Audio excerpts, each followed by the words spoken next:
SSLCൻ്റെയും +2ൻ്റെയും എക്സാമൊക്കെ കഴിഞ്ഞു. ഇനി എല്ലാവരും റിസൾട്ട് വരാൻ കാത്തിരിക്കക്കാരം.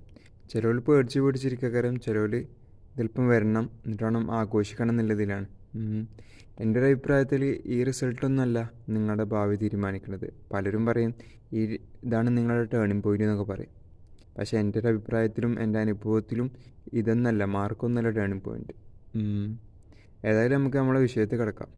ഏകദേശം ഒരു കണക്ക് വെച്ച് നോക്കുകയാണെങ്കിൽ, അക്യുറേറ്റ് അല്ല, ഏകദേശം ഒരു കണക്ക് വെച്ച് നോക്കുകയാണെങ്കിൽ, അതായത് SSLCൻ്റെ റിസൾട്ട് മെയ് മൂന്നാമത്തെ ആഴ്ചൻ്റെ ഉള്ളിലൊക്കെ വരും എന്ന് പറയുന്നത്. ഇനിയിപ്പോൾ +2ൻ്റെ റിസൾട്ടാണെങ്കിൽ 25-ാം തീയതി മെയ് എന്നൊക്കെ വരുന്നതാണ് പറയുന്നത്. ഇതിൽ അങ്ങോട്ടും ഇങ്ങോട്ടും മാറ്റങ്ങളൊക്കെ ഉണ്ടാവും, ചിലപ്പോൾ ഇതേ ഡേറ്റിനാവാം. അപ്പോൾ ഏകദേശം ഈ ഒരു ഡേറ്റിലായിരിക്കും എക്സാമിൻ്റെ റിസൾട്ട് വരിക. അപ്പോൾ എല്ലാവരും കൂളായിരിക്കുക.